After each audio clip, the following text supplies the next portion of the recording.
You're listening to Conferences Online Allergy from Children's Mercy Hospital in Kansas City, Missouri. Today is October 7th, 2024. We will be doing Abbas Chapter 1, discussing properties and overview of immune responses. This is presented by Dr. Nikita Raje. She is an Associate Professor of Internal Medicine, Pediatrics, and is the Chief in the section of Allergy Immunology.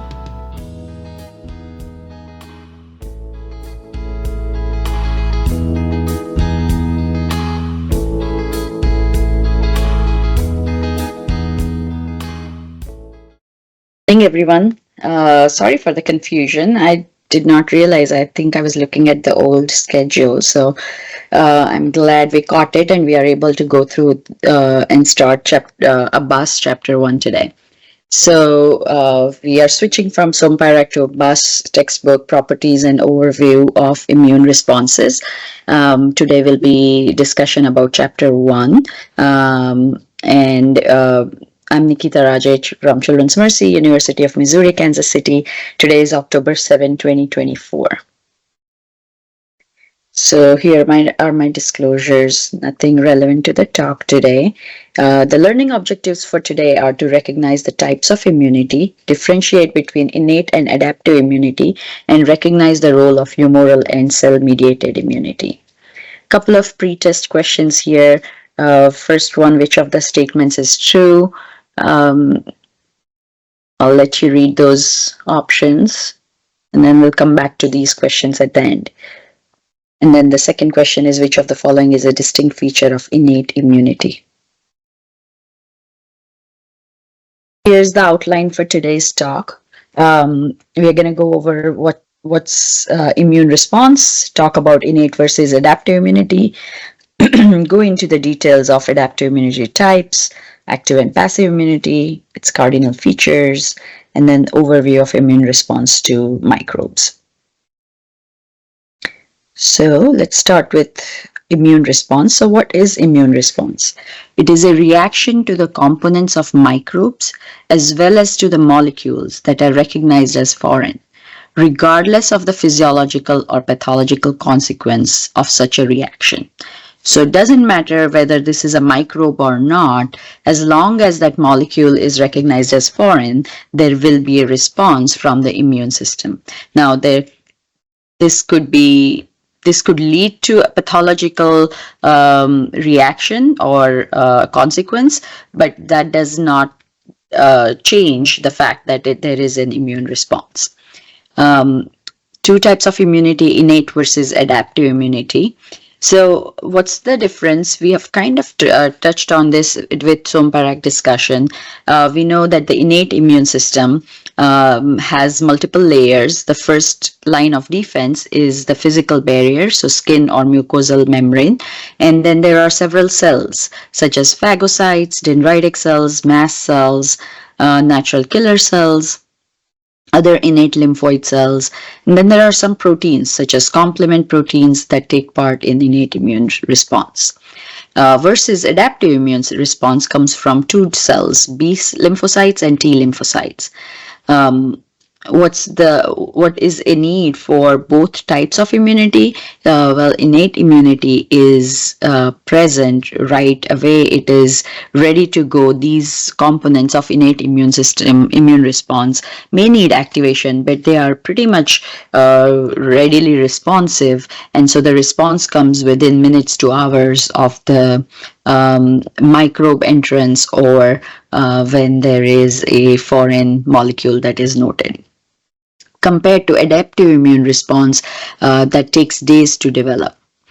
However, the adaptive immune response is pretty specific to the microbe, and B lymphocytes use antibodies, as well as T lymphocytes use various effector T cells and subsets of T cells that provide that response.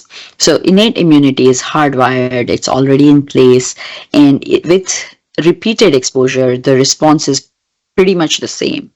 And the innate immune response is specific to the structures common to the related microbes, versus adaptive immune response, which can be is adaptive to the type of response that started in the first place and can increase in magnitude with each successive exposure. So let's look at some of the features of innate and adaptive immune response. So both have some specificity. For example, the innate immune response, as I mentioned, is for molecules that are shared by groups of related microbes, and also molecules that are produced by damaged host cells.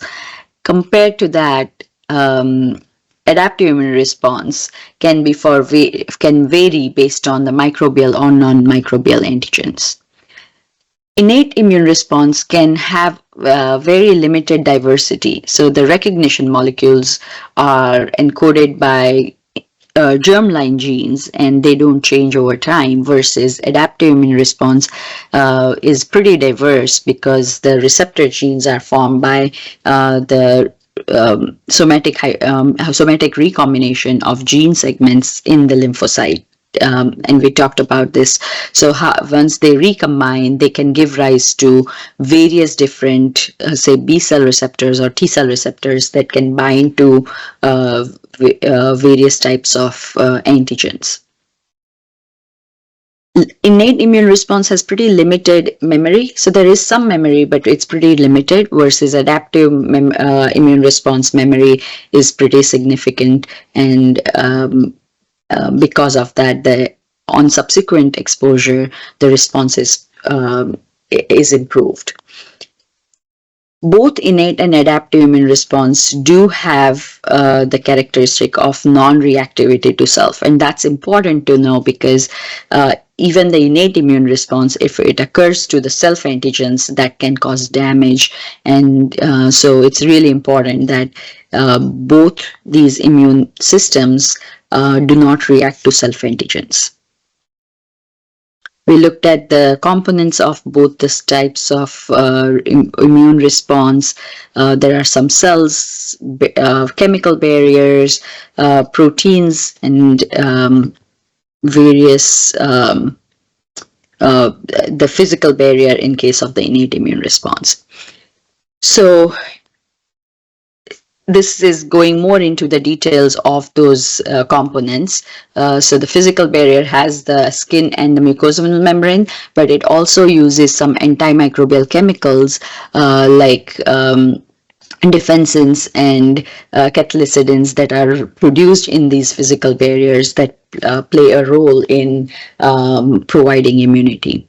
We looked at the various cells of the innate immune system, such as mast cells, macrophages, dendritic cells. Those are the sentinel cells that provide immune response in the tissue. They are present if they at any place where there can be entry of a microbe. Other than that, there are some first responders like neutrophils, which are another type of phagocyte, and then other cells like eosinophils and basophils. And then natural killer cells and innate lymphoid cells have their own functions, especially in the antiviral response. Types of proteins that take part in innate immune response include complement proteins, as well as other proteins such as pattern recognition receptors on some of these immune cells, such as toll-like receptors. Let's talk about adaptive immunity. So we know adaptive immunity is two different types, humoral immunity and cell-mediated immunity. I think this is the basic concept that I really want to make sure that I can bring home this particular point of what kind of microbe induces humoral immunity versus cell-mediated immunity. So keep in mind that humoral immunity is only to extracellular microbes. So that does not mean that, for example, virus is intracellular. It does not mean that it does not induce humoral immunity, but the humoral immunity is only active against those organisms during their extracellular phase. So as I said, humoral immunity is important for extracellular microbes versus the cell-mediated immunity. Dependent on which type, it can be to extracellular microbes versus intracellular microbes. B lymphocytes provide the humoral immunity using using the effector mechanism of producing antibodies, versus the cell-mediated immunity depends on the type of T cell. So it could be through helper T cell or cytotoxic T cell. Helper T cells produce various T helper subsets that release cytokines, and they help in response using some other cells such as phagocytes. So the phagocytic microbes, so the extracellular microbe would be phagocytosed, and that particular phagocyte is going to perform the killing function, but they need help from the helper lymphocytes for their job. Versus intracellular microbes such as viruses can replicate within the cells, and so they need cytotoxic T lymphocyte immune response, which help in killing those infected cells. All right, moving on to talk about the various classes. So this is just another way of saying how that recognition of antigen occurs. Once the antigen recognition occurs, the next step is how the T or B lymphocytes proliferate and then differentiate into their effector molecules. So for B lymphocytes, if they come across, the B cell receptor comes across the microbe that it can recognize, it will proliferate and then differentiate into a plasma cell. Those plasma cells are going to produce antibodies that will have multiple functions, such as neutralization of microbe. So say it's a virus that's in the extracellular area at that point, it will neutralize that virus so that it does not infect other cells. Or if it's an extracellular bacteria, it can phagocyte, help with antibodies that will tag those microbes so that they are phagocytosed and killed by the phagocyte like macrophage or neutrophil. And then it also helps in activation of classical complement pathway, which also helps in either killing by membrane attack complex or just tagging and opsonizing the microbes. Helper T cells, once they come across an antigen that they can be activated with, the TCR, along with having that second signal, will get activated, proliferate to form a clone, and then they can differentiate into different T helper subsets. And based on the type of subset, there can be activation of macrophages, can cause inflammation, and they can help in other cells in their job. So it can help the B cells in making high affinity antibodies, or help killer T cells in their function. Cytotoxic T cells, when they are CD8 T cells, are activated by an antigen that they are active against. They proliferate to form a clone and then differentiate into CTL. Those CTLs can now have the machinery like granzyme Bs and perforin that help in their killing function. Another type of cell called regulatory T cell is important to calm down the inflammation once that infection is cleared. So the Tregs come in contact with the antigen against which the adaptive immune response is being provided, and then they make sure that they suppress the lymphocytes. Another concept is that there can be active and passive immunity. So active immunity is where the immune system starts making the response rather than having that ready to go. So this can be, for example, either natural infection or through vaccine. When that antigen is either entering through the vaccine or as a natural infection, it takes a few days or weeks before which the B cells and T cells get activated, and then they they help in either curbing the infection or responding to that vaccine antigen. And then the body recovers from that. However, it will actually leave behind some memory T cells or B cells that provide that memory for future infection with the same antigen. Also, it is very specific to that particular antigen. So there is both specificity and memory for active immunity compared to passive immunity. So passive immunity is provided in form of antibodies that can be infused into an uninfected individual. So this is in form of serum that has antibodies. If those are infused, if there is an infection, those antibodies are ready to go, and they will provide a good immune response for recovery from that infection. So again, it is specific to that particular antigen.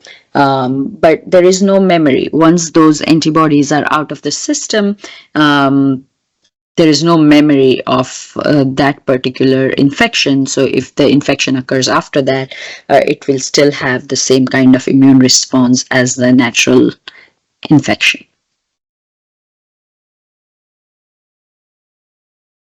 So let's talk about a few definitions. So we talked about how there are particular antigens that are specific to a particular T cell receptor or B cell receptor that they can activate. So let's just define a few things before we move on and keep using some of these common terms that we'll be discussing over several months now. So what is an antigen? So antigen is a substance that can bind to specific lymphocyte receptor, whether that's using B cell receptor or T cell receptor. Regardless of that, antigen is any substance that can bind to that lymphocyte receptor.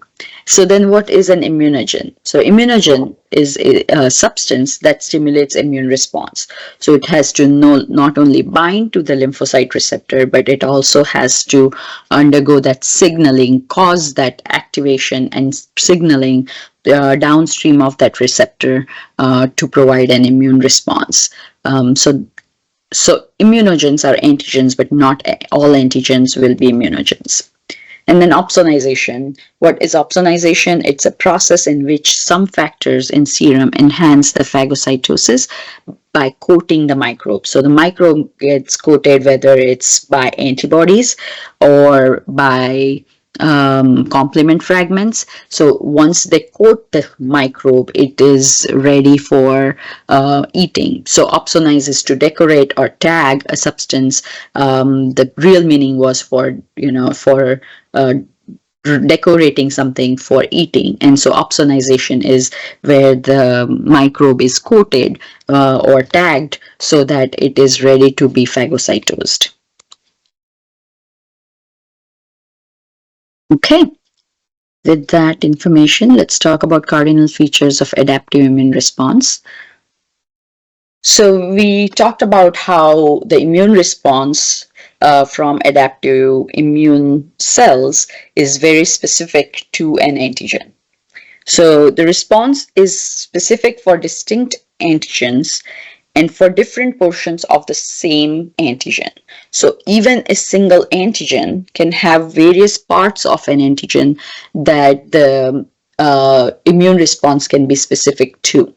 And so those particular parts of antigens are called epitopes or determinants. And these two terms are used interchangeably.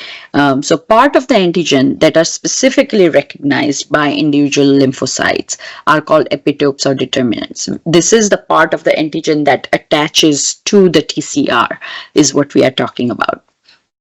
And so, for example, the same antigen can provide a B cell response and a T cell response, but the part of the antigen that binds to the BCR, B cell receptor, on that antigen can be different from the part of the same antigen that would bind to the TCR. So the epitopes might be different, but the response to that antigen can come from both B cells and T cells. So once that recognition happens and it is able to undergo the signal, so undergo the initial part of the activation, whether it's with second signal in case of T cells or not, those lymphocytes can then proliferate, and they can proliferate to make a group of cells with identical TCR or BCR. So the clones of lymphocytes with different specificities have ability to recognize and respond to foreign antigens. And so each of those groups are called clones. And so if there is an antigen of a particular type that activates a particular type of lymphocyte, that particular lymphocyte will proliferate. And that's called clonal selection. So the rest of the lymphocytes may not undergo that kind of proliferation. Cells that are, so that's clonal expansion. So first this one of the clone gets selected and then it expands. And so here is a figure that shows clonal selection, how there are different types of lymphocytes that are that come from the lymphocyte precursor. They then mature, and when they mature and they are ready to go into the real world to fight infections, it may or may not come across the antigen that they are specific for. But say it's flu season and there is an antigen for flu that comes across a lymphocyte specific for that antigen. It's going to interact with that particular lymphocyte, but the other lymphocytes will not get selected. That particular lymphocyte that got selected is then going to expand or proliferate to form a clone. And then once that proliferated clone is ready, it will differentiate into the effector molecules so that they can provide the immune response. So that's clonal selection. So a lot of definitions here.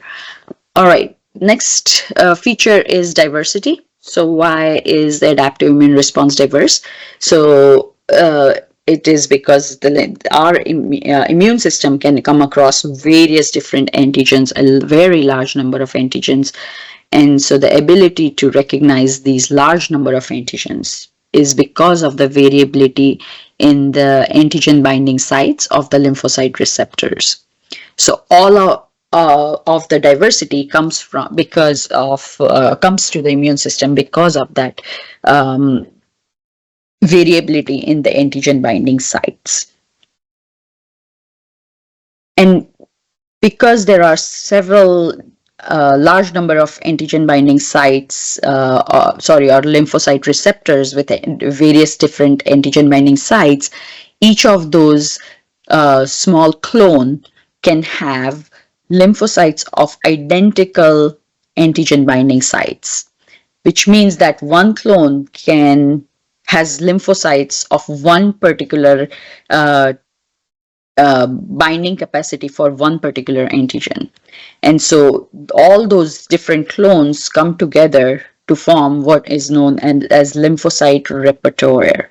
Again, another important term to remember, it's the total number of antigenic specificities of the lymphocytes in an individual. So that can be 10 million or 1,000 million. So it can vary a lot, but in general, the repertoire is huge so that lymphocytes are present that can deal with antigens of million and 1,000 million types of antigens that the body may come across. All right, we talked about lymphocyte repertoire. Now we talk about memory. So why is the memory important?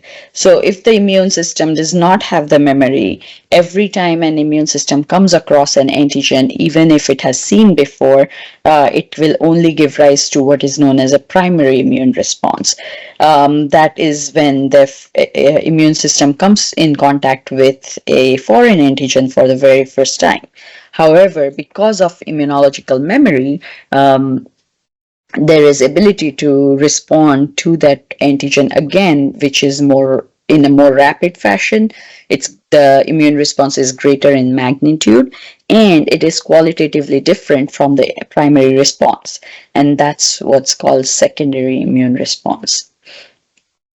This is due to the memory cells, long-lived memory cells, B cells or T cells that are more efficient in providing that immune response. So let's look at this graph here. the antibody, we are looking at, say, the B cell response. So when there is an antigen that the B cells come across, the naive B cells that are specific for that antigen will be able to attach to that antigen. That clone will get selected, they will proliferate, and then they will provide the immune response in form of antibodies. That immune response goes up over a period of weeks, and then eventually by about, say, week 4, that immune response comes down. However, if the same antigen, when that immune response is completed, there are some memory B cells that are left behind. If the same antigen is introduced again, instead of the same kind of response where the B cells have to get activated and provide the same antigens, these memory cells will come into effect where they will provide a immune response more efficiently, a faster response, higher in magnitude, and it's a more updated version of response. For example, instead of producing IgM and then switching to GA or E, this immune response may directly go to the one that was required in the primary immune response. So that's the secondary response, which is different from the primary one. If at the same time there is another antigen that is introduced at the time of the secondary immune response for the first antigen that we talked about, the second antigen, or say antigen Y, will produce a primary immune response. So the secondary or the memory is very specific to the antigen that it has been noted in the primary response. Right, one more feature of adaptive immune response is non-reactivity to self. It is the ability to recognize, respond to, and eliminate non-self antigens, but not reacting to self antigens. That's called non-reactivity to self. This happens because the immune system, while it is being developed, it is made sure that it's tolerant to self antigens. So that's called tolerance. So immunological unresponsiveness to self antigens is called tolerance, and it can come in various different ways. We did talk about it in last few chapters from Sumparak, where tolerance can be developed because of elimination of self-reactive lymphocytes by apoptosis during their development, say for T cells in the thymus, or for B cells in the bone marrow or in the periphery, where they are during the phase of maturation. If they can bind to the self antigen, they will be eliminated. For the B cells, they get a second chance of editing their receptor to see if that self reaction changes so that it's no longer self-reactive. Say if they are not eliminated during their development, some of these lymphocytes may continue to develop and form fully mature lymphocytes. However, there is inactivation of self-reactive lymphocytes at another stage.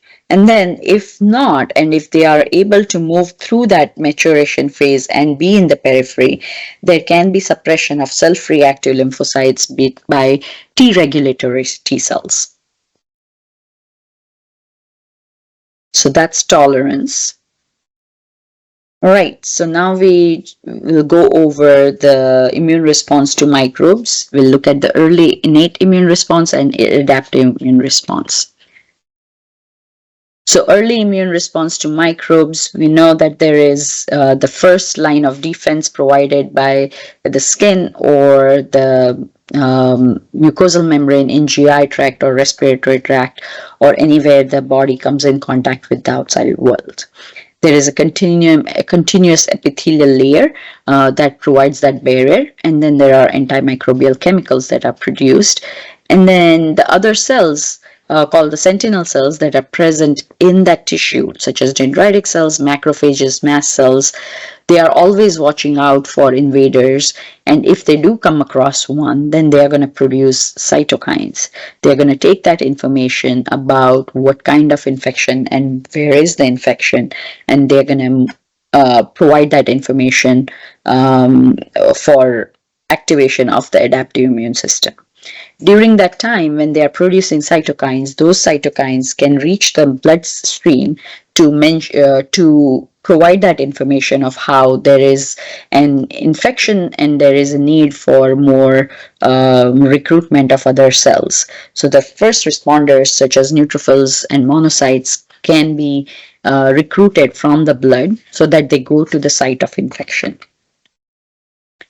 Also, in case of a viral infection, there are cytokines released called interferons that help in curbing the neutralizing the viruses and preventing the infection of the neighboring cells. There are natural killer cells that also provide antiviral immune response. And there are some proteins like complement that also help in opsonization as well as killing of the microbes. So here is the adaptive immune response. So before we go on, think about that innate immune response has already occurred and it provides that information. Say dendritic cells take the information about what kind of infection, where is the infection. They take that information and go into the lymphatics, and the lymphatic fluid takes them to the lymph node. That's where the B and T cells are present in the secondary lymphoid organs. And so if they do come across that particular antigen that's presented to them by that antigen presenting cells, the T cells or the naive mature T cell that's in that lymph node or other secondary lymphoid organ gets activated. If it's a B cell, that information may come to it from that opsonized microbe that entered the blood circulation, say tagged by complement receptors, and that will come and activate a naive B lymphocyte specific for that antigen. When that antigen recognition occurs is when that clone of that particular lymphocyte gets activated and selected and undergoes proliferation or clonal expansion. Then it differentiates into its effector molecule, so effector T lymphocyte or plasma cell in terms of E cell, and those cells produce the weapons or the effector molecules such as antibodies, or in case of effector T lymphocytes, they have those effector T helper subsets or CTLs that help in eliminating the antigen. So antigen recognition is the first phase of the adaptive immune response. Once that happens, once the antigen is recognized, the lymphocytes are activated and they start making that immune response. Once that immune response is created, the antigen gets eliminated, and because of that natural antigen elimination, or because of the reduction in the available antigen that activates the lymphocytes, the lymphocyte activation or the activated lymphocytes go down in number, the overall immune response kind of starts going down, and that's called contraction or homeostasis. And what is left behind at the end is some memory cells that continue to have memory of the antigen, culprit antigen, so that if the immune system comes in contact with the same antigen again, it can provide that secondary response. All right, so that's all I wanted to talk about the immune response. Now we talk about cytokines. So what are cytokines? Cytokines are secreted proteins with diverse structures and functions. They can regulate and coordinate the activities of the cells of innate and adaptive immune system. They also help in growth and differentiation of immune cells, and they help in activation of effector functions of lymphocytes or other cells such as phagocytes, which means that you may need different types of cytokines for the growth and differentiation of immune cells. And then once the immune cells are activated, the effector function is through different kinds of cytokines. So they play a lot of role in overall development as well as the function of these cells. And they also help in regulating migration of cells and their movement through the immune system or through the body in general. And those particular cytokines are called chemokines. All right, so that was my last slide. We can look at the couple of questions that we saw at the beginning of the chapter. Which of the following is a distinct feature of innate immunity? Anyone? I think this is C, non-reactivity to self. That is correct. Non-reactivity to self, because rest of them are features of adaptive immune response, but non-reactivity to self is for both innate and adaptive immune system. Which of the statements is true? Phagocytosed microbes are killed by antibodies. Intracellular microbes are killed by humoral immunity. Antibodies can eliminate the reservoirs of viral infections. Extracellular microbes may need cell-mediated and humoral immunity. I think this one is D. D, extracellular microbes may need cell-mediated and humoral immunity. So we know that the phagocytosed microbes are killed by the phagocytic enzyme complexes that are present in those phagocytes. Intracellular microbes cannot be targeted by humoral immunity. They need cell-mediated immunity. And then antibodies can eliminate the viruses during the extracellular phase, but they cannot touch the reservoirs inside the cells. But the extracellular microbes can be targeted by both humoral and cell-mediated immunity. All right, so that's end of chapter 1.